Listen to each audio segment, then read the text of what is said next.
ہم سب کو حق سچ پر عمل کرنے کی توفیق نصیب فرما۔ صلی اللہ تعالی علی خیر خلقہ محمد وعلی آلہ وصحبہ اجمعین برحمتک یا ارحم الراحمین۔ السلام علیکم ورحمۃ اللہ وبرکاتہ۔ امید ہے آپ تمام احباب خیر و عافیت سے ہوں گے۔ اللہ کے حضور دعا اللہ آپ کو صحت سلامتی اور عافیت نصیب فرمائے۔ برادر محترم، شیخ طریقت حضرت علامہ مولانا مفتی ابراہیم سکندری اطال اللہ عمرہ آپ کی مسجد کے امام و خطیب ہیں۔ اللہ تعالیٰ ان کا سایہ ہم سب کے سروں پر دیر تک قائم و دائم فرمائے۔ اللہ تعالیٰ جس سے چاہتا ہے دین کی خدمت کے لیے قبول فرماتا ہے۔ آپ خوش قسمت ہیں، آپ حضرت قبلہ سے دین اسلام کے سنہرے اصول سیکھتے ہیں۔ اللہ تعالیٰ آپ کو ان کے فیوز و برکات نصیب فرمائے۔ میں چاہوں گا کہ تھوڑا سا ہم اس محفل کو ڈسپلین میں چینج کر لیں، کیونکہ اللہ تعالیٰ کو ڈسپلین والے بندے بہت پسند ہیں۔ بولے نا سبحان اللہ۔ جیسے نماز میں بیٹھتے ہیں اس طرح اگر تھوڑا سا ہم صفوں میں آ جائیں تو یوں آپ کی محفل کا رنگ بدل جائے گا، اور اگر کوئی شخص تصویر کھینچ کے لے گیا تو اگلی مرتبہ وہ خود بھی مزید آئے گا، اوروں کو بھی لے آئے گا۔ کہے گا بھائی یہاں تو واقعی بیٹھنے والوں کا بیٹھنے کا انداز ہی ماشاءاللہ سبحان اللہ۔ تو اس طریقے سے ہمیشہ بیٹھا کریں، یوں تو تھوڑا سا فاصلہ بھی ہو جاتا ہے، صفیں بھی مکمل ہو جاتی ہیں، اور کوشش کیا کریں یا دو زانوں بیٹھیے یا جیسے تحیہ ہم دو زانوں اس کو کہتے ہیں تیار میں بیٹھنے کو، اور ورنہ پالکی مار کے بیٹھے۔ کوئی بھی شخص محفل کے اندر اس کے علاوہ کوئی تیسرا طریقہ اختیار نہ کرے، وہ ادب کے خلاف ہوتا ہے۔ اللہ تعالیٰ ہم سب کو محفل کی برکتیں نصیب فرمائے۔ تو میں تقریر کے سب سے حسین جملے آپ کے سامنے عرض کرنے لگا ہوں، تو آپ نے سن کر کہنا ہے سبحان اللہ۔ کیا کہیں گے؟ رات کے وقت تقریر کرنا مشکل ترین کام ہے، اور پھر خصوصاً اپنے دوستوں کی موجودگی میں جو صاحب علم ہو وہاں بولنا اور بھی مشکل کام ہوتا ہے، اور تراویح پڑھ کے بیٹھے ہوں سننے والے اور سنانے والا بھی تراویح پڑھا کے بیٹھا ہو تو پھر یہ اور مشکل کام ہوتا ہے۔ لیکن میں امید کرتا ہوں کہ آپ اللہ کی یاد میں مصطفیٰ کی محفل میں آئیں تو بولیں گے نا سبحان اللہ۔ الحمدللہ الحمدللہ رب العالمین والصلاة والسلام علی رسولہ الکریم وعلى آله وأصحابه أجمعين أما بعد فأعوذ بالله من الشيطان الرجيم بسم الله الرحمن الرحيم وقضى ربك ألا تعبدوا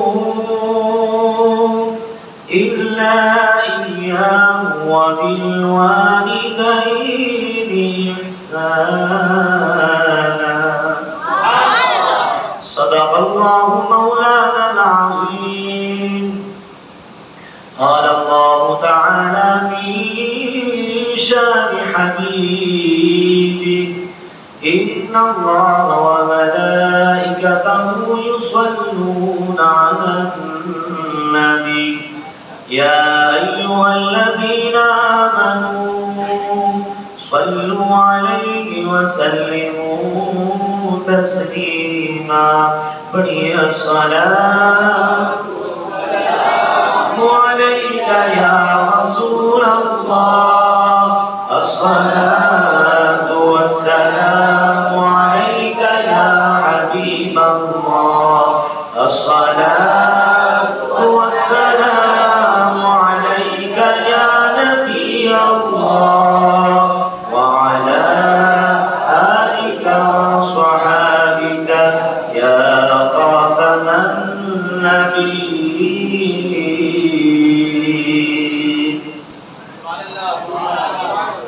شاعر نے ایک جملہ کہا اور لکھنے والے بھی بہت بڑے عالم ہیں، جیل کی سراخوں کے پیچھے بیٹھ کر لکھتے ہیں، کوئی گل باقی رہے گا نہ چمن رہ جائے گا، پر رسول اللہ کا دین حسن رہ جائے گا۔ اب عاشق مصطفیٰ کا کام کیا بنتا ہے؟ اس کے زندگی میں کیا کرنا ہے؟ شاعر کہتے ہیں، جو پڑے گا سالی میں لولاک کے اوپر درود، آگ سے محفوظ اس کا تن بدن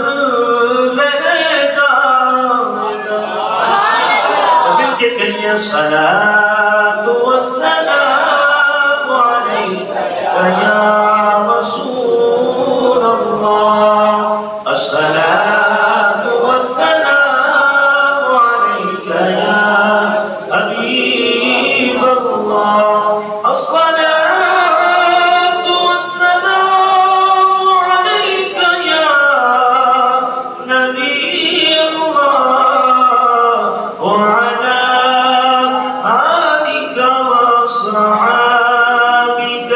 یا خاتم النبی۔ تمام تعریف و توصیف اللہ رب العزت کے لیے جو ہمارا مالک ہے، خالق ہے، رازق بھی وہی، ستار بھی وہی، غفار بھی وہی، رحمان بھی وہی ہے، رحیم بھی وہی ہے۔ سب تعریفیں اس اللہ کے لیے جس نے عقل کا چراغ عطا فرمایا، نگاہوں کا نور عطا فرمایا، ہاتھوں میں پڑھنے کی قوت عطا فرمائی، پاؤں میں چلنے کی قوت عطا فرمائی۔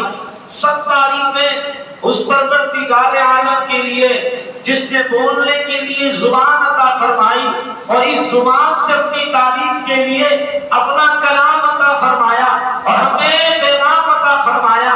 اگر صبح تم سے کوئی تمہارا حال پوچھے تو بھی کہنا ہے الحمدللہ رب العالمین، بیماری میں کوئی تمہارا حال پوچھے تو کہنا ہے الحمدللہ رب العالمین، زندگی کی خوشیوں میں کوئی تمہارا حال پوچھے تو کہنا ہے الحمدللہ رب العالمین، زندگی کی تنگیوں میں زمانہ چھوڑ جائے، کوئی تم کی کیفیت کو دیکھ کر تمہارا حال پوچھنے آئے تب بھی کہنا الحمدللہ رب العالمین، کیونکہ سب تعریفوں کی لائق اسی کی ذات ہے، جو اس کی تعریف کرتا ہے وہ اسے باکمال کر دیتا ہے۔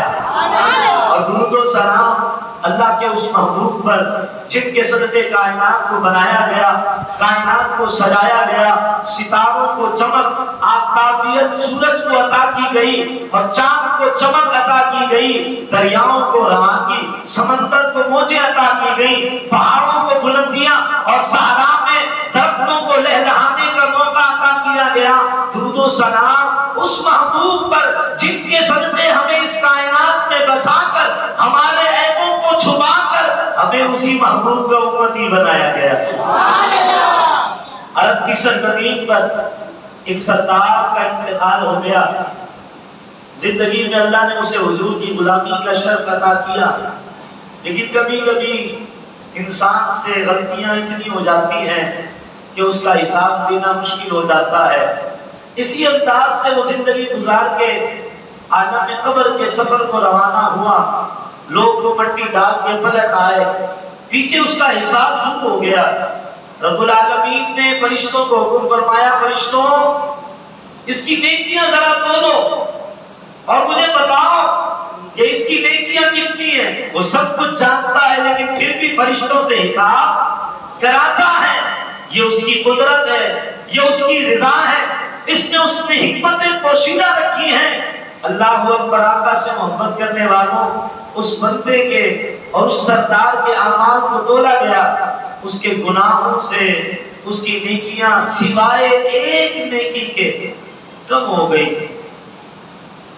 رب تعالیٰ نے فرشتوں سے فرمایا جو نیکی بھاری ہے ذرا اس کا بھی تعارف کراؤ نا۔ عرض کی مالک اس نے جو سونے آقا پر درود پڑھا ہے یہ درود اس کے گناہوں پہ بھاری ہے، باقی ساری نیکیاں اس کی گناہوں کے مقابلے میں کم ہیں۔ جو اس نے صبح و شام نبی کریم صلی اللہ علیہ وآلہ وسلم پر درود پاک پڑھا، یہ اس کا درود اس کے گناہوں کے مقابلے میں زیادہ ہے۔ خالق کے دو جہاں کی رحمت جوش میں آئی، فرمایا اسے جنت میں داخل کر دو، اس لیے کہ ہم نے اپنے محبوب کے درود کے صدقے میں اس کو معاف کر دیا ہے۔ اس درود سے پیار کیجئے، اس درود سے محبت کیجئے۔ یہ درود جب امت پڑھتی ہے تو گنبد خضرا سے اس امت پر یہ کرم ہوتا ہے، درود پڑھنے سے ثواب ملتا ہے، سلام بھیجنے سے جواب ملتا ہے۔ تو محبت سے درود پاک پڑھنے کی عادت بنائیں۔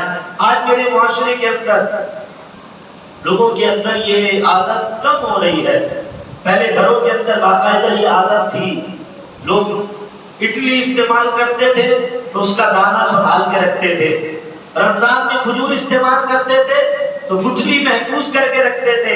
کوئی آگر امی سے پوچھتا یا ابو سے، چچا سے پوچھتا یا دادا سے تو سب ایک بات کہتے، بھائی اس لیے جمع کر رہے ہیں کہ اگر کبھی صبح یا دوپہر میں، شام کو یا رات میں موقع ملے گا تو ہم فارغ وقت نہیں گزاریں گے، ان گٹھلیوں پہ اور ان دانوں پہ سونے آقا پر درود و سلام پڑھیں گے، کیونکہ زمانہ جانتا ہے درود پاک سے اللہ گھروں میں رحمت عطا فرماتا ہے، درود پاک سے اللہ بیماریاں دور فرما دیتا ہے، درود پاک پڑھنے والوں کے اللہ قرض دور فرما دیتا ہے، درود پاک کے روزگار پڑھے تو اللہ روزی عطا فرما دیتا ہے، درود پاک بیمار کرے اللہ اسے شفا عطا فرما دیتا ہے، اور درود پاک نافرمان اولاد بھی پڑھے گا تو اللہ اس کو فرمانبرداری کی توفیق عطا فرما دیتا ہے۔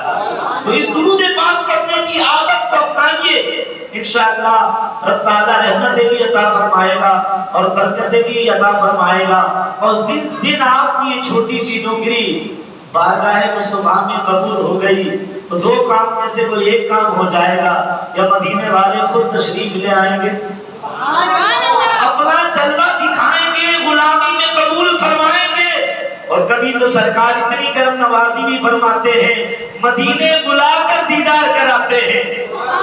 حضرت امام اہل سنت رحمت اللہ تعالی علیہ مدینہ شریف حاضر ہوئے، درود و سلام عرض کرتے رہے، رات گزرنے لگی، ایک رات گزر گئی، حضور کے در اقدس سے دیدار کی سعادت نہ ملی، اگلی رات آ گئی، رات گزرنے کے قریب تھی، تڑپ کے کہتے ہیں کوئی پوچھے کیوں تیری بات رضا تجھ سے تو کتے ہلاک پھرتے ہیں، فرماتے ہیں حضور کے در اقدس میں جب عاجزانہ خدمت عرض کی حضور آپ کے در کا کتا ہوں، پوچھ لیجیے تو یہ بھی کرم نوازی ہے، نہ بھی پوچھیں تو میری اوقات کیا ہے، فرماتے ہیں بس لبوں سے یہ لفظ نکلے حضور کا دیدار ہو گیا، کیونکہ میرے قریب کرم فرماتے ہیں جن کی غلامی اپنے دربار میں قبول کرتے ہیں انہیں اپنا دیدار کراتے ہیں۔ تو درود پاک کی عادت ڈالیے۔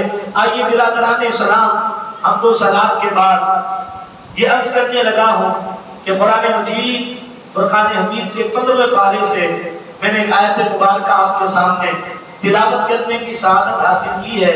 دعا کیجیے اللہ تعالیٰ مجھے اور آپ کو قرآن مجید کی اس آیت کا عامل بنا دے۔ اللہ تعالیٰ نے اس آیت مبارکہ میں ارشاد فرمایا وَقَضَىٰ رَبُّكَ أَلَّا تَعْبُدُوا إِلَّا إِيَّاهُ وَبِالْوَالِدَيْنِ إِحْسَانًا۔ اللہ تعالیٰ نے یہ فیصلہ فرمایا ہے کہ تم اللہ کی عبادت کرو اور والدین کے ساتھ حسن سلوک کرو۔ آج میرے معاشرے میں لوگ ان دونوں کاموں سے دور ہو رہے ہیں۔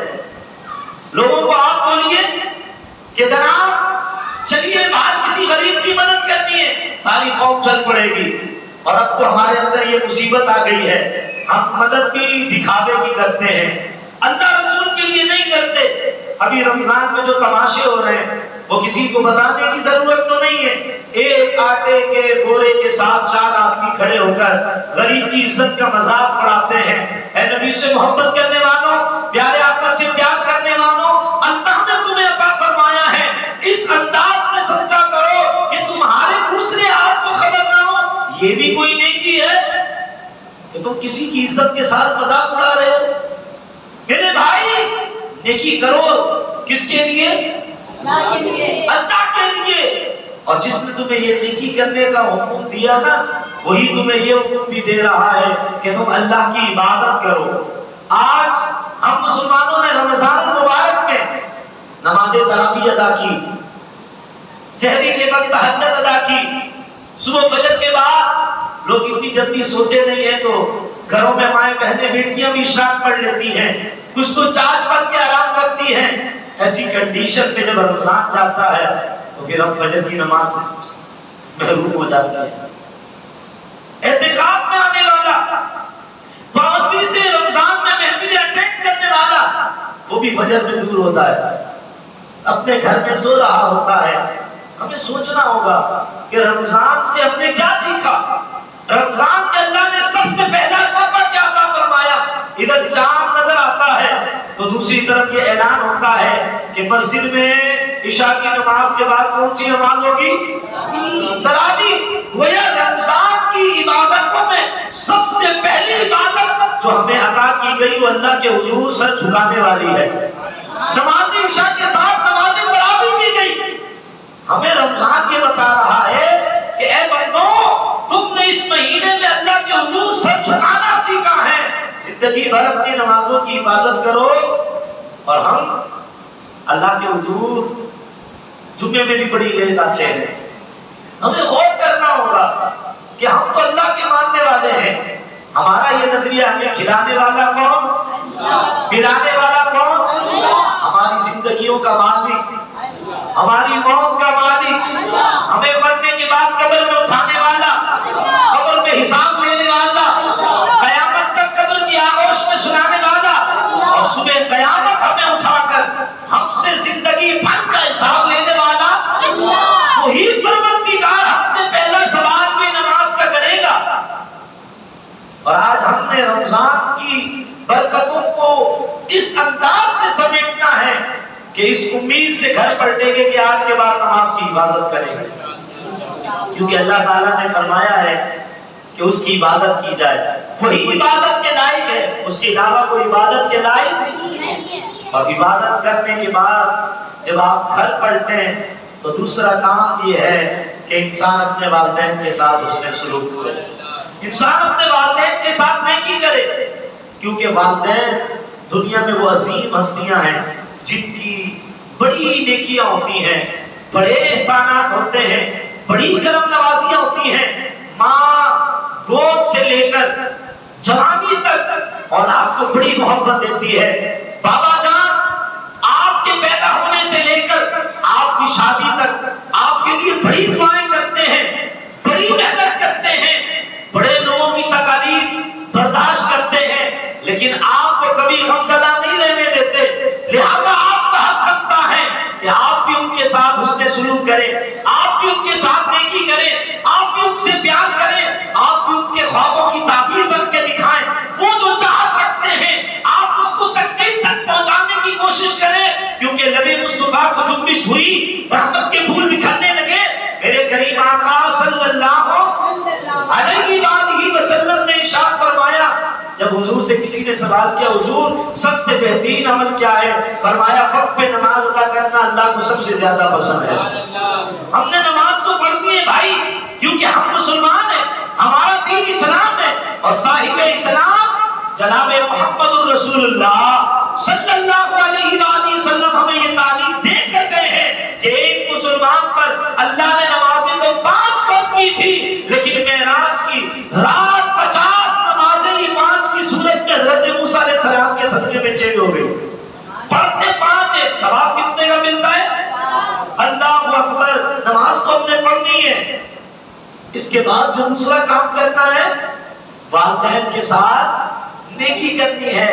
صحابی رسول نے عرض کی یا رسول اللہ صلی اللہ علیہ وسلم آقا نماز کے بعد کون سا کام سب سے بہترین ہے؟ اللہ اکبر۔ دوستوں، بزرگوں، نوجوانوں، لبے مصطفیٰ کو جنبش ہوئی، رحمت کے پھول بکھرنے لگے۔ میرے کریم آقا سب کہیے صلی اللہ علیہ وآلہ وسلم نے ارشاد فرمایا نماز کے بعد اللہ کو جو سب سے زیادہ من پسند ہے وہ والدین کے ساتھ نیکی کرنا ہے۔ سبحان اللہ۔ اللہ اکبر۔ میرے آقا سے محبت کرنے والوں، میرے آقا سے پیار کرنے والوں، ہر مسلمان، ہر بزرگ، ہر نوجوان کا حق بنتا ہے جب آپ کو اللہ کمانے والی زندگی عطا فرمائے تو کمائیے اور اس حصے میں سے کچھ نہ کچھ ماں باپ کی خدمت میں پیش کیجیے۔ یقیناً ہمارے خرچے بھی بہت ضروری ہیں۔ گاڑی کا آئل بھی دیکھنا ہے، گاڑی کی مینٹیننس بھی دیکھنی ہے، گاڑی کے دیگر اخراجات بھی دیکھنے ہیں، لیکن یاد رکھنا او میرے بھائی، جس باپ نے تجھے پڑھا کر اس قابل بنایا، جس ماں نے تجھے کھلا کھلا کے اس قابل بنایا کہ آج تو گاڑی چلانے کے قابل ہو گیا، کام پہ جانے کے قابل ہو گیا، ان کی خدمت کرنا بھی ضروری ہے، کیونکہ ان کا احسان ہے کہ تو آج کام پر جانے کے قابل ہے۔ اگر انہوں نے تجھ پر یہ مہربانی نہ کی ہوتی، تجھے پڑھا کے اچھا انسان اور ایک اچھا پاکستانی نہ بنایا ہوتا تو تو کسی جگہ کام کرنے کے قابل تھا؟ ہمارے ماں باپ کا احسان ہے کہ ہم کسی دفتر میں کام کرنے کے قابل ہو گئے۔ ہمارے ماں باپ کا احسان ہے ہم کسی کمپنی میں سپروائزر لگنے کے قابل ہو گئے۔ ہمارے ماں باپ کا احسان ہے کہ ہم مینیجر بننے کے قابل ہو گئے۔ ہمارے ماں باپ کا احسان ہے ہم 10 لوگوں کو چلانے کے قابل ہو گئے۔ ہمارے ماں باپ کا احسان ہے کہ انہوں نے ہمیں اتنی اچھی تعلیم و تربیت دی کہ ہم جس محفل سے اٹھ کر آتے ہیں تو لوگ پوچھتے ہیں یہ کس کا بچہ تھا؟ یہ ہمارے ماں باپ کا ہم پر احسان ہے، ہمارا اس میں کوئی کمال نہیں ہے۔ اگر انہوں نے ہمیں اچھی تربیت نہ دی ہوتی، ہمیں حلال روزی کا لقمہ نہ کھلایا ہوتا، اور انہوں نے ہمیں اچھی درسگاہ میں نہ بھیجا ہوتا، اور انہوں نے اچھے دوست ڈھونڈ کر نہ دیے ہوتے، تو آج ہم بھی ایسی گفتار اور چال ڈھال والے اچھے انسان نہیں ہوتے۔ تو ہماری اچھائی کے اندر سب سے زیادہ محنت ہمارے ماں باپ کی ہے، لہذا اب جب اللہ نے آپ کو کمانے کے قابل بنا دیا تو آپ اس میں سے کچھ نہ کچھ حصہ اپنے والدین کو پیش کیا کریں۔ کئی والدین ایسے ہوتے ہیں جنہیں اللہ نے بہت عطا کیا ہوتا ہے، وہ کہتے ہیں بیٹا آپ اپنے پاس رکھیے، تو یاد رکھیں آپ پھر اس کو اپنے والدین کے لیے سیو کیجئے، بینک میں ایک اکاؤنٹ کھلوا دیجئے، والدین کے نام کا اس پہ ڈالتے جائیے، اور بتانے کی ضرورت نہیں ہے ابو جان میں نے آپ کے نام کا اکاؤنٹ کھلایا، امی جان میں نے آپ کے نام کا اکاؤنٹ کھلوایا۔ انہیں آپ کے پیسوں کی ضرورت نہیں ہے، پر آپ کو تو ان کی خدمت کر کے جنت حاصل کرنے کی ضرورت ہے نا۔ تھوڑا تھوڑا جمع کیجئے، اور جب دیکھیں یہ اتنے ہو گئے کہ اس سے مکے مدینے آنے جانے کا ٹکٹ مل سکتا ہے، تو پاسپورٹ بنا کر اپنے والد سے کہیے بابا چلیے مدینے چلتے ہیں۔ دیکھیے گا اس دن جب آنکھوں میں آنسو اتریں گے اور دل کی عطا گہرائیوں سے دعا نکلے گی، باپ کی زندگی بھر کا حسن و جمال اللہ کے دربار میں قبول ہو جائے گا، آپ کی عبادات اور ریاضات قبول ہو جائے گی۔ آج میرے نوجوانوں کے اندر یہ جذبہ ختم ہو رہا ہے۔ پرانے زمانے میں لوگ دعائیں کرتے تھے یا اللہ ہم پر کرم کر دے، ہماری روزی روٹی میں اتنی برکت دے دے کہ ہم اپنے امی ابو کے ساتھ حرم مکہ اور مدینہ کا سفر کرنے میں کامیاب ہو جائے۔ لیکن آج ہمارے اندر یہ جذبہ کمزور پڑ رہا ہے، اس کی کئی وجوہات ہیں۔ ایک وجہ یہ ہے کہ ہم اپنے بچوں کو یہ سوچ نہیں دے رہے، اور دوسری وجہ یہ ہے کہ ہم نے جب تربیت نہیں دی تو وہ بھی اس بارے میں سوچ نہیں رہے۔ برادران اسلام، اپنے ماں باپ کے ساتھ حسن سلوک کیجئے، اور حسن سلوک کے اندر سب سے اہم بات جو آپ نے یاد رکھنی ہے کہ آپ نے ایسا کام نہیں کرنا کوئی آپ کے ماں باپ کو گالی دے۔ آج چیز کو بالکل اگنور کر رہے ہیں کہ میں کیا کر رہا ہوں اور اس سے میرے والدین کی لائف پر کیا اثر پڑے گا.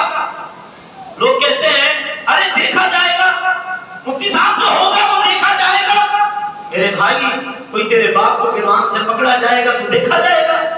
کوئی تیرے باپ کو دروازے پہ آ کر تو گالیاں دے گا تیرے کردار کی وجہ سے, وہ دیکھا جائے گا. میرے بھائی, کوئی تیری ماں کے سامنے تیرے باپ کی عزت پارا پارا کر دے, یہ دیکھا جائے گا. یہ بے شرم انسان یہ لفظ کہہ سکتا ہے. کوئی عقل مند سرکار کا وفادار ایسے جملے نہیں کہہ سکتا, کیونکہ اسے پتا ہے میرے آقا نبی کریم صلی اللہ علیہ وآلہ وسلم نے جو تعلیم و تربیت دی ہے, اس تعلیم و تربیت کا یہ حصہ ہے کہ کردار ایسا گزارو, کردار ایسا بناؤ, زندگی ایسی گزارو کہ تمہارے ماں باپ سر اٹھا کے چلے, تمہارے باپ اور تمہاری والدہ وہ خوشی سے زندگی گزارے.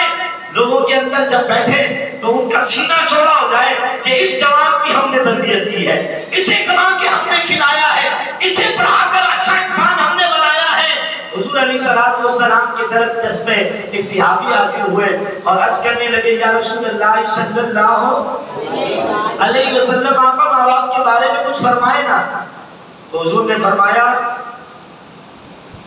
سب سے بدترین آدمی وہ ہے جو اپنے ماں باپ کو گالی دیتا ہے.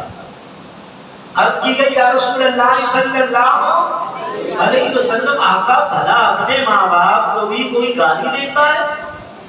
حضور نے فرمایا جب تم کسی دوسرے کے ماں باپ کو گالی دیتے ہو تو وہ بھی تو گالی دے گا نا. تو جب تم کسی کے ماں باپ کو گالی دو گے اور وہ گالی دے گا تو وہ تمہارے ماں باپ کو لگے گی یا نہیں لگے گی؟ حضور نے فرمایا کہ تم جب کسی دوسرے کے ماں باپ کو گالی دیتے ہو اس کی وجہ سے تمہارے ماں باپ کو گالی لگے گی, گویا تم نے اپنے ماں باپ کو گالی دی ہے. اے آقا سے محبت کرنے والوں, اے آقا سے پیار کرنے والوں, اپنے ماں باپ کے لیے اپنی زندگی کو حسین کرو اور اپنی زبان پر لگام لگاؤ, اپنی زبان کی حفاظت کرو, کیونکہ لب مصطفیٰ کو جنبش ہوئی اور رحمت کے پھول بکھرنے لگے. میرے کریم آقا صلی اللہ علیہ وآلہ وسلم نے ارشاد فرمایا تم مجھے اس زبان کی ضمانت دو, میں محمد عربی تمہیں جنت کی ضمانت دیتا ہوں. تو کم از کم اس زبان کی حفاظت اس لیے شروع کرتے ہیں کہ کم از کم میری ذات سے میرے ماں باپ کو تکلیف تو نہ ہو. آج یقیناً بڑی مہنگائی ہے, یقیناً بہت پریشانیاں ہیں, یقیناً بڑی تکالیف ہے. انسان جو کما رہا ہے اس سے زیادہ اخراجات ہیں. لوگ شادی شدہ ہو گئے, بجلی کا مسئلہ الگ, بچوں کی فیس کا مسئلہ الگ, ٹیوشن کی فیس کا مسئلہ الگ, وین کی فیس کا مسئلہ الگ, پھر بچوں کی کاپیوں کا مسئلہ ایک الگ مسئلہ ہے, بچوں کی کاپی کے مسئلے ایک الگ مسائل ہیں, کتابوں کے سالانہ مسائل ایک الگ مسائل ہیں. ایسے حالات کے اندر بھائی ہم اپنے ماں باپ کے لیے کچھ کر نہیں سکتے تو کم از کم ایسا کام بھی نہ کریں کہ کوئی ان کو گالی دے.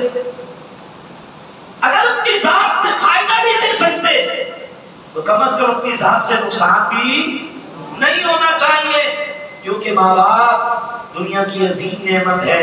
ان جیسی نعمت آپ دنیا میں کہیں بھی تلاش, آپ پیسے سے گھر خرید سکتے ہیں, پیسے سے آپ ہاسٹل خرید سکتے ہیں, پیسے سے دنیا کی اعلیٰ سے اعلیٰ کرسی خرید سکتے ہیں, پیسے سے آپ دنیا کا ہر رشتہ بنا سکتے ہیں. خدا کی قسم آپ ماں کا پیار اور باپ کے جذبات نہیں لا سکتے. جن کے والدین میں سے کوئی انتقال کر گیا آپ ان سے پوچھئے, وہ آج ہر خوشی کے اندر دو آنسو بہا رہے ہوتے ہیں کہ کاش میرے بابا ہوتے یا میری امی جان ہوتی تو آج مجھے اس خوشی کے مقام پہ دیکھ کر کتنی خوش ہوتی. میں نے ایسے لوگوں کو دیکھا ہے جو خوشی کے دن ڈھونڈ ڈھونڈ کے رو رہے ہوتے ہیں, کیونکہ وہ ان منزلوں پر پہنچتے ہیں جن پر ان کے والدین نے خواب دیکھا ہوتا ہے, لیکن آج وہ خواب کی تعبیر تو بن چکے ہوتے ہیں پر خواب دیکھنے والے اس منظر کو دیکھ نہیں پا رہے ہوتے, کیونکہ وہ عالم دنیا سے عالم قبر کا سفر کر چکے ہوتے ہیں. اس لیے برادران اسلام اپنے والدین سے محبت کیجئے, اپنے والدین سے پیار کیجئے.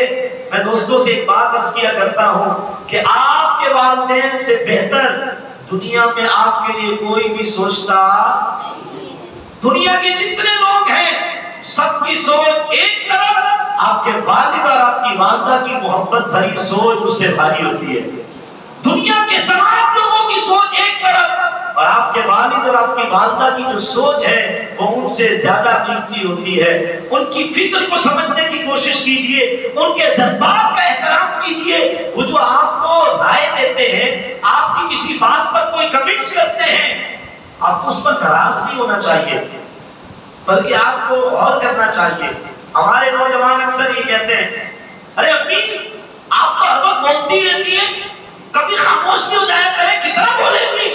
میرے نوجوان دوست، یہ نہ بولا کرو، کیونکہ کبھی کبھی ایسا ہوتا ہے کہ انسان کی زبان سے ایسے سخت جملے نکلتے ہیں، ادھر ماں یا باپ کا دل دکھتا ہے اور رب رسول دونوں ناراض ہو جاتے ہیں۔ اللہ اکبر۔ برادران اسلام، میں ایک بات سنانے لگا ہوں۔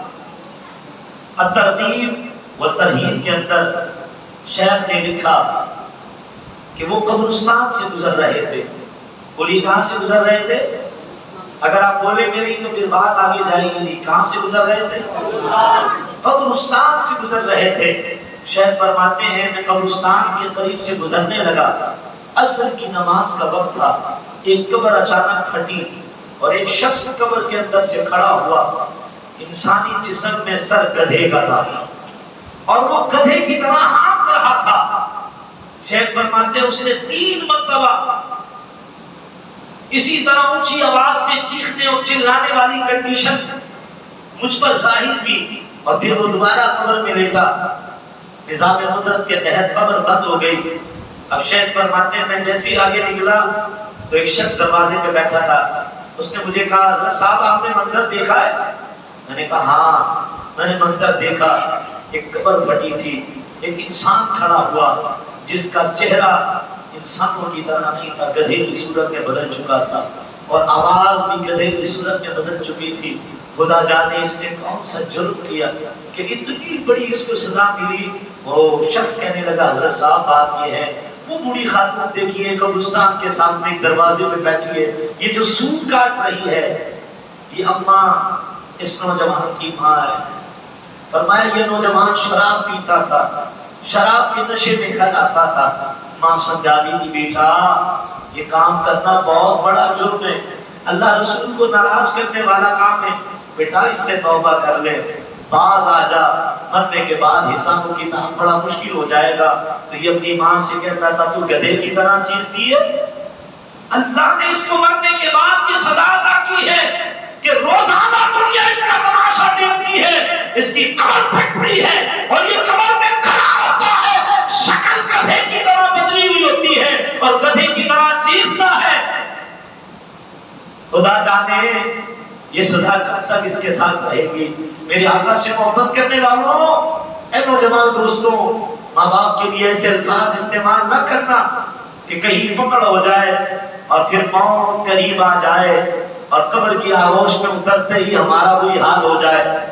اور یاد رکھو یہ بات بھی، ماں باپ کبھی سختی کریں، ناراض ہو جائیں تو ان کو چھوڑ کے نہیں جانا۔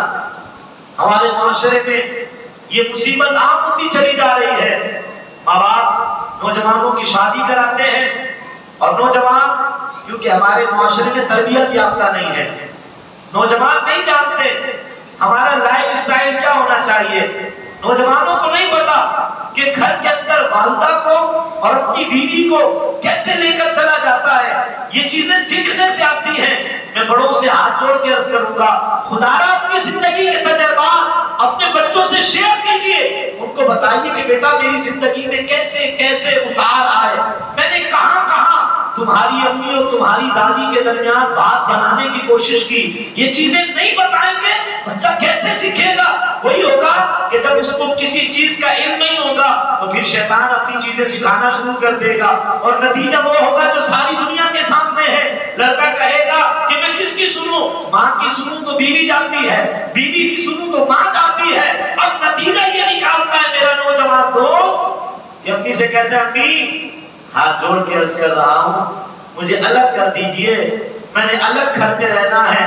ماں بھی دیکھتی ہے کہ بہو سنتی نہیں، بات بات پہ تماشا کرتی ہے، شام کو شوہر کو غلط بیانی کرتی ہے، کبھی کبھی مجھ سے زیادتی ہو جاتی ہے، تو بجائے مجھے کہنے کے 4 باتوں کو مکھن پانی لگا کر میرے بیٹے کو میرے خلاف اتنا بھڑکا دیتی ہے کہ بیٹا میں نے سلام کرتا تھا، تو اب تو منہ نیچے کر کے ایسے نکل جاتا ہے جیسے میرا اور اس کا کوئی تعلق ہی نہیں ہے۔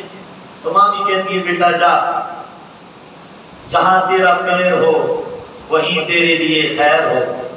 ماں کہتی ہے بیٹا جا، جہاں رہنا ہے وہیں رہ، بس کبھی کبھی آ گیا کر، اپنا چہرہ دکھا گیا کر، کیونکہ تیرے پیسے کی اپنی ضرورت نہیں ہے، ہم تیرے پیسے کے محتاج نہیں ہیں، بس تیرا دیدار چاہیے، کیونکہ تجھے پالا ہے، تجھے پوش کر جوان کیا ہے، تیری زندگی کی خوشیاں دیکھنے کے لیے تیری شادی کی تھی، اب نہیں بنتی تو کیا ہوا، چل تو الگ رہ کر خوش تو رہ۔ میرے بھائی یہ بات اپنے ذہن میں رکھو کہ اگر تم اپنے والدین سے جدا ہو جاتے ہو، فیملی سسٹم سے تم آؤٹ ہو جاتے ہو، خدا کی قسم تمہیں لعنت آ جائے گا، تمہارے لیے تمہارا گھر مشکلات کا مرکز بن جائے گا، کیونکہ زندگی میں بڑی بڑی مشکلیں آتی ہیں، تم کام میں ہو، تمہاری بیوی امید سے ہوگی اس کو ہاسپٹل کون لے کے جائے گا، یہ گھر میں اکیلے جب تھک کے کھائے گی تو تجھے تب تیری ماں یاد آئے گی۔ تمہیں نہیں پتا کہ گھر کے اندر کیسے کیسے مسائل پیش ہوتے ہیں۔ جب ایک عورت امید سے ہوتی ہے تو پھر اسے کئی دن ایسے بھی گزارنے پڑتے ہیں کہ وہ کوئی کام نہ کرے تو اس کی زندگی پرسکون ہوتی ہے۔ اب اگر تمہاری ماں تمہارے ساتھ نہیں رہتی ہوگی تو ظاہر ہے پھر وہ اٹھ کر جب کھانا پکائے گی تو درد سے چیخ کے بھی دکھائے گی، شام کو تمہارے استقبال کی جگہ تمہیں تو گالیاں بھی مارتی بھی نظر آئیں گی۔ اس لیے اپنے ماں باپ سے جدا نہ ہونا، چھوٹی سی بات پر روٹھ کے نہ نکلنا۔ میرے آقا سے محبت کرنے والوں، ایک شخص کی ماں نے اسے سخت جملہ کہا، تاریخ کے اندر یہ واقعہ سخت لفظوں میں لکھا ہے، مجھے کہیے تو میں کھول کے دکھاتا ہوں، پڑھیے گا تو آپ کا رنگ رنگ اڑ جائے گا، آپ کا رواں پریشان ہو جائے گا کہ دنیا میں ایسا بھی ہوا۔ ایک شخص کی والدہ نے سخت جملہ کہا تو وہ نوجوان ناراض ہو گیا، ماں اسے کہنے لگی بیٹا مہربانی کر مجھے چھوڑ کے نہ جا، بوڑھی خاتون ہو، میری خدمت کون کرے گا۔ وہ ماں پہ چیختا چلاتا نکل گیا اور ماں کو تنہا چھوڑ گیا۔ تم روٹی نہ بھی دو اور ماں کے سامنے رہو نا تو ماں کی زندگی گزر جائے گی، لیکن بڑھاپے کی عمر میں جب ان کے لیے چلنا پھرنا مشکل ہو جائے، اٹھنا بیٹھنا مشکل ہو جائے، کوئی سننے والا بھی نہ ہو اور تم بھی چھوڑ کے چلے جاؤ، جسے وہ دنیا کے سامنے کہتی تھی یہ میری زندگی بھر کی کمائی ہے، اسے میں نے پالا ہے، یہ میرا بیٹا ہے، اس کو میں نے اتنا پڑھایا ہے۔ اب اس ماں کو اگر تم اکیلے چھوڑ کے جاؤ تو وہ جیتے جی مر جاتی ہے۔ 2-4 دن میں وہ ماں گھر میں اکیلے بیماری کی حالت میں مر گئی۔ لوگوں نے غسل دیا، کفن پہنایا، جنازہ پڑھا، سپرد خاک کر دیا۔ یہ نوجوان اپنی بیوی کے ساتھ نکل گیا اور اللہ نے اس کو 3 بیٹے عطا فرمائے۔ زندگی کے 30 سال گزرنے کے بعد، کتنے 30 سال گزرنے کے بعد اس میں بھی بڑھاپا چھایا۔ ماں کو اکیلا چھوڑ کے آیا تھا نا، اللہ نے ایک بھی نہیں 3 بیٹے دیے۔ کتنے؟ 3 بیٹے دیے۔ جیسی کرنی ایسی بھرنی۔ اس نے ماں کو ایک جملہ سخت کہنے پر چھوڑا تھا، بیٹوں نے اس کو ایک ایک کر کے چھوڑنا شروع کر دیا۔ بیماری کی حالت میں تھا، لوگ اس کی عیادت کرنے کے لیے آتے ہیں تو رو کے کہتا کہ میرے 3 بیٹے ہیں، ایسے بدبخت ہیں کہ ایک بھی میرے اپنے پاس رکھنے کو تیار نہیں۔ بھول گیا کہ میں اپنی ماں کو اکیلا چھوڑ کر آیا اور میں خوش رہ سکوں گا۔ دنیا نے اس کا یہ عجب تماشا دیکھا، جب بیٹوں میں سے سارے بیٹے اس کو چھوڑ کے چلے گئے تو لوگوں نے دیکھا رات کے اندھیرے میں اس کی موت ہو گئی۔ صبح جب دروازہ نہ کھلا، لوگوں نے دروازہ توڑ کر جب داخل ہو کے اسے دیکھا تو اس کی لاش کو چیٹیاں کھا رہی تھی۔ میرے بھائی ماں باپ کو ناراض کر کے گھر سے نہ نکلنا، ان کے کسی سخت جملے پر انہیں چھوڑ کے نہ جانا، ورنہ دنیا میں عبرت کا نشان بن جاؤ گے۔ اور یاد رکھو ان کی باتوں پر تم سر جھکا لو، ان کی باتوں پر خاموش ہو جاؤ۔ میرے والد گرامی مجھے کہتے ہیں بیٹا جب میں اور تمہاری امی آپس میں بات کر رہے ہو نا اور آپس میں بات چیت ہو رہی ہو تو تمہیں مفتی صاحب ایک جملہ بتاؤ، تو میں کہتا ہوں بابا بتائیں، تو کہتے ہیں بیٹا اس وقت تمہارا کام ہے چپل اٹھاؤ گھر سے باہر چلے جاؤ۔ تو میں نے عرض کی بابا جان کیوں؟ کہنے لگے بیٹا اس لیے کہ یہ نظام زندگی ہے، میاں بیوی آپس میں صبح و شام ایک دوسرے سے درخت کلامی کرتے ہیں، لیکن اگر اولاد کسی ایک کو لے کر الگ ہونے والے کام کرتی ہے تو پھر دراڑیں پڑتی ہیں، گھر ٹوٹنے لگتے ہیں، تباہیاں ہونے لگتی ہیں، بربادیاں ہونے لگتی ہیں۔ اس لیے بچوں کا کام یہ ہوتا ہے کہ وہ باپ سے بھی محبت کریں، ماں سے بھی محبت کریں، اور اگر وہ اس منظر کو ملاحظہ کریں کہ کبھی باپ کی طرف سے زیادتی ہے، کبھی اپنی جان کی طرف سے زیادتی ہے، وہ ان کے قدموں میں اس وقت نہ بیٹھیں، کیونکہ وہ دونوں اس وقت غصے میں ہیں، وہ دونوں جلال میں ہیں۔ آپ کسی ایک کے قدموں میں بیٹھیں گے دوسرا آپ سے ناراض ہو جائے گا، چپ کر کے چپل اٹھائیے گھر سے باہر جائیے، خاموشی سے باہر نکل جائیں، درود پاک پڑھیں، اللہ کے حضور دعا کریں، مالک تو نے ہمیں یہ ہنستا مسکراتا گھرانہ عطا کیا، یہاں محبتیں پیدا کر۔ اور پھر جب گھر میں دیکھیں ماحول میں خوشبو پھیل رہی ہے، سکون کی کیفیت آ چکی ہے، تو جس نے زیادتی کی ہو نا اس کے پاس ان کے قدموں میں جا کے بیٹھے۔ کدھر بیٹھیں گے؟ بولو کہاں بیٹھو گے؟ ابو صوفے میں بیٹھے تم نے قدموں میں بیٹھنا ہے، ابو کرسی میں بیٹھے تم نے قدموں میں بیٹھنا ہے، اور جا کر نا پاؤں دبائیے۔ کیا دبائیں گے؟ یہ باتیں سیکھ لیجئے۔ میرے معاشرے میں اب یہ بات کوئی سکھانے والا نہیں ہے، باپ کے قدم دبانے والی باتیں تو لوگ بھول گئے۔ جس نے زیادتی کی اس کے قدم دبانے، کیا کریں گے؟ ابو غصے میں امی کو دو چار باتیں کر جاتے ہیں، لیکن یار وہ ابو تو ہے نا، باپ تو باپ ہے نا، تو اس کے قدم دباؤ۔ بولو تو صحیح، کیا کرو گے؟ قدم دباؤ، دباتے جاؤ، دباتے جاؤ۔ اس دبانے سے اتنا فائدہ ہوگا کہ وہ جو چہرے پہ سرخی ہوگی نا وہ آہستہ ہلکے ہلکے ہلکے ہلکے اتنی ہلکی ہو جائے گی کہ اب زبان سے آواز آئے گی، بیٹا آج خیریت تو ہے؟ آج سورج کہاں سے نکلا ہے؟ آج سورج کہاں سے نکلا ہے جو میرا بیٹا میرا قدم دبا رہا ہے؟ ابا آگے سے پوچھیں گے بیٹا موبائل میں بیلنس تو نہیں ختم ہو گیا؟ بیٹا کہیں جانے کے لیے گاڑی تو نہیں چاہیے؟ وہ خوشگوار ماحول میں آ جائیں گے، آپ پھر بھی دباتے رہتے۔ ابو ایک بات کہنی ہے۔ کیا؟ ابو ناراض تو نہیں ہوں گے؟ نہیں، میں نے آپ کے ساتھ باہر جا کے چائے پی لی ہے، گاڑی کو کیوں لگائیں؟ والد صاحب کے ساتھ باہر چلے جائیں۔ اب اس راستے میں نا آپ اپنے والد صاحب سے باتیں کرتے ہوئے جائیں، ابو آپ نے وہ کام کیا تھا نا بڑا اچھا تھا، وہاں گھومنے گئے تھے مزہ آیا تھا، ابو آپ نے وہ کھلایا تھا نا کیا چیز تھی؟ آپ اپنے والد کی تعریف کریں تاکہ ان کا حوصلہ بلند ہو، میرا بیٹا مجھ سے پیار کرتا ہے۔ اور پھر جب ہوٹل میں پہنچ جائیں آواز لگائیں، چھوٹے دو چائے لے کے آ ملائی لگا کے، تب آپ کا سینہ اتنا بڑا ہو جائے گا۔ اب جب چائے آئے نا تو اپنے ہاتھوں سے اٹھا کر اپنے والد صاحب کو پیش کریں اور کہیں بابا کیسی یہ چائے؟ اب وہ مسکرائیں گے، ان کے چہرے پہ مسکراہٹ لاؤ۔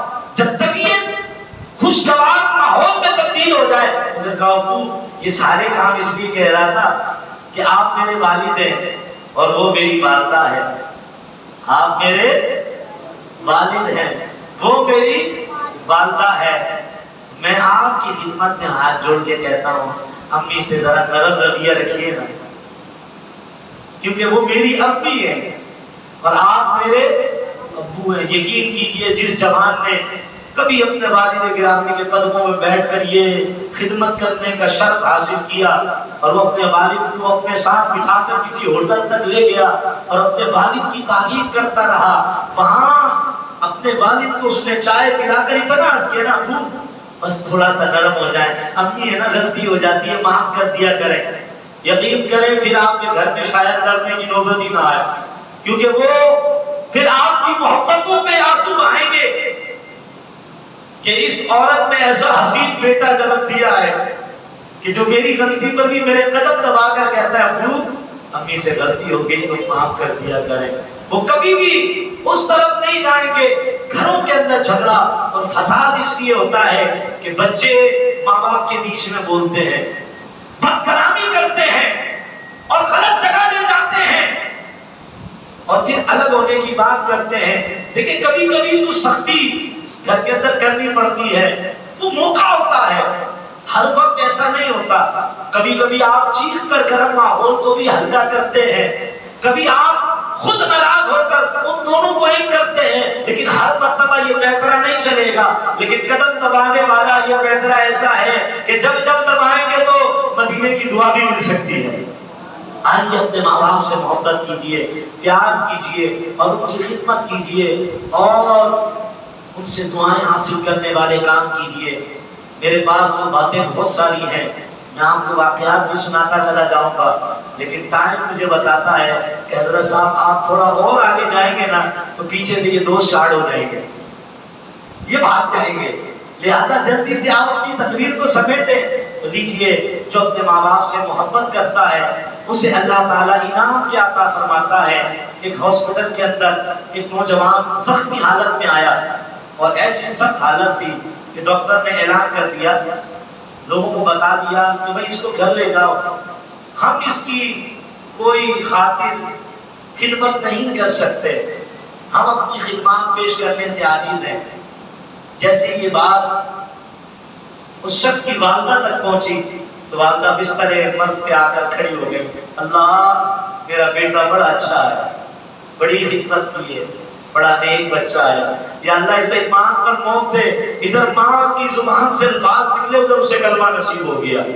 حدیث پاک میں من قال لا الہ الا اللہ دخل الجنہ، جس نے کہا لا الہ الا اللہ اور پھر وہ اس پر استقامت کے ساتھ چلتا رہا اور اسے یہی کلمہ نصیب بھی ہو جائے تو اللہ تعالیٰ اس کو جنت میں داخل فرما دیتا ہے۔ تو آئیے اپنے آپ کو اپنے والدین کے قریب کیجئے۔ بہت سارے دوست آپ کو ایسے ملیں گے جو آپ کو بولیں گے یار ابو تو دماغ ہی خراب کرتے ہیں، ارے یار امی تو نا ہر وقت کام بولتی رہتی ہیں۔ اس کو بولنا بھائی یہ دیکھ دنیا ایسے ہاتھ جوڑتی ہے، ہمیں مفتی صاحب نے کہا یہ پورے ہاتھ دونوں کونی تک جوڑ کے کہتے ہیں تو کہیں اور جا، چھوڑ ہمیں، ہماری بلا سے دفع ہو جا، تو اپنے ماں باپ سے دور کر رہا ہے، یہ تو ہمارے لیے جنت ہے۔ اعلیٰ حضرت امام اہل سنت رحمۃ اللہ تعالی علیہ سے کسی نے ماں باپ کی ناراضگی کے بارے میں سوال کیا تو فرمایا ماں باپ راضی ہیں تو یہ اس کے لیے جنت ہے۔ آپ بولے نہیں، بولو تو صحیح اور سوڑی، ہاں جتنا اچھا بولیں گے اتنا زیادہ ثواب ملے گا۔ فرمایا ماں باپ کی رضا میں اللہ نے جنت رکھی ہے، اور اگر ماں باپ ناراض ہو جائیں تو پھر یہ ماں باپ اس کے لیے جنت میں جانے کا سبب بن جائیں گے۔ تو اپنے ماں باپ کو راضی کیجئے، ان کی خدمت کیجئے، ان سے پیار کیجئے، ان سے محبت کیجئے اور دعا کیجئے۔ ایمان پہ دے موت مدینے کی گلی میں مت میرا سرکار کے قدموں میں بنا دے، آمین بجاہ نبی الامین وما علینا الا البلاغ۔